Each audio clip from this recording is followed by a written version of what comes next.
And I want to appreciate all Kenyans for all the overwhelming feedback.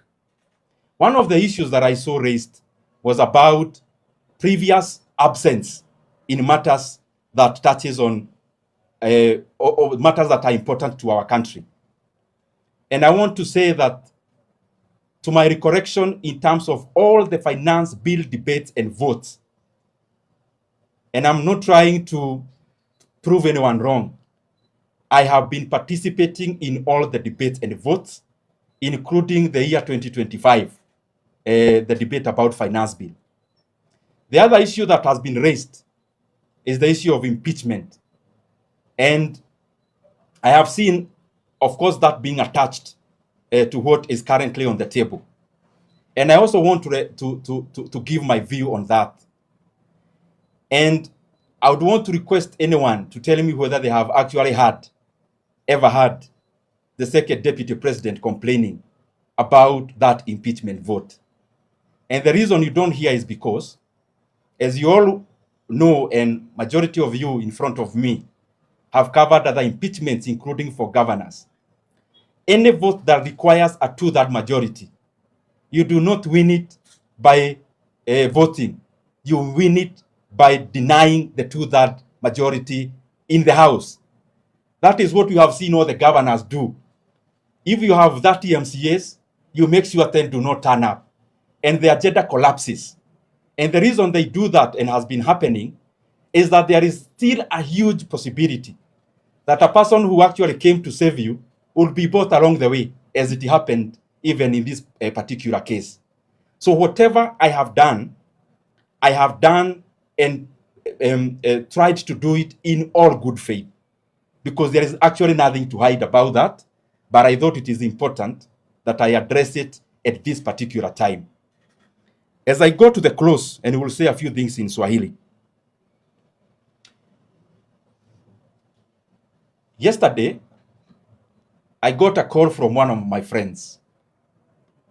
It's called Councillor Johi.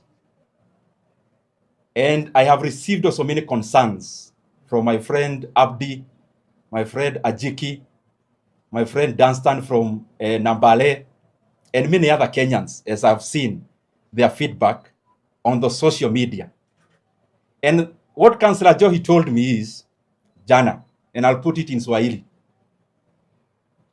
hiyo mambo umeitana kesho, hata kama unatuambia mambo ya finance bill, hiyo ni sawa, lakini pia tunataka utueleze mambo yako ya kisiasa. And I have seen that feedback, overwhelming feedback from Kenyans. And I want to appreciate that there are many Kenyans who would want to hear our view on that. And on the same call, before I address the main issue, another person, or actually not that one, another person called me. I've been having many conversations with Kenyans. One Kenyan concerned told me, you need to clear some of these things that are being done by, of course, in the political space. Because as when you are vulnerable, the way I have been vulnerable for the last 1 week, even the political competitors, of course, they get a field day and they want to maximize on it. So one of them told me, hey, you heard what G.O.Â.T said? Then I asked him, what did he say? He said something in effect, then I went and checked, maybe you have seen. Then I asked the same person, did you believe G.O.Â.T? The person told me no. Then I told him that that question has been answered, that it is not important for me to respond to such an issue where even Kenyans themselves, they know some of the people raising them, they do not trust them by themselves because of how they have handled other matters before. And therefore, happily, I'll go to the other points without belaboring that one, because it's obvious, and I think you all know that when you are vulnerable, watu watachukua hiyo nafasi pia kukulima kisiasa. And I don't blame them because makosa ni yangu. The things I've been saying, to put it very plainly, especially matters to do with the economy and the running of the economy. There is no way you can do those things when you are supporting the government. It is obvious. Because if you are doing that, then you just give them your views. So I hope now with clarity is that I keep on giving alternative voices even in public and parliament, because as Kenyans are very quite aware, we no longer support the government of the day and how it runs the affairs of the economy. But of course, people would want more, like some of the calls I've been having. And there is a person I asked this question. Between the issues that we've been handling that are very weighty, for example, the ones that I have cited, I have been thinking it is also important for us to have people who are soberly looking at such issues that are far-reaching to the welfare of our country, Kenya. The second thing is that, and I'm addressing this issue of many people and Kenyans on social media and also calls, WhatsApp conversations, people are telling me, sasa lazima utuambie msimamo wako wa kisiasa. I have stated one categorically, which I'm sure you are all aware even before you came here, that there is no way I can speak the same things I speak about if I am still in government. But I also want to repeat, I cannot also blame anyone who would want me to keep on explaining the same matter, and especially the people in the political space, because they are doing their job as politicians to keep you on toes. Now,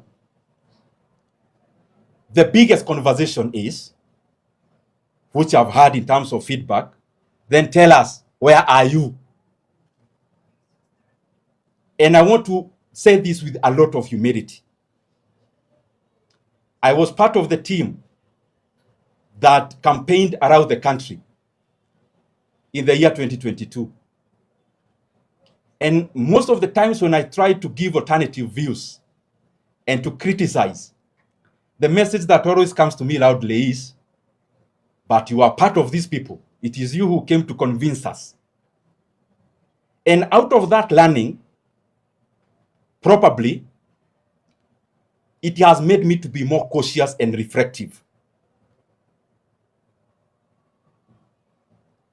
I have taken a lot of time to look at the political scenario in the country. And I'm still taking that time, because I would request and plead with Kenyans to understand my perspective, that the single most important decision that we are going to make as a country is that decision about how do we want our country to proceed.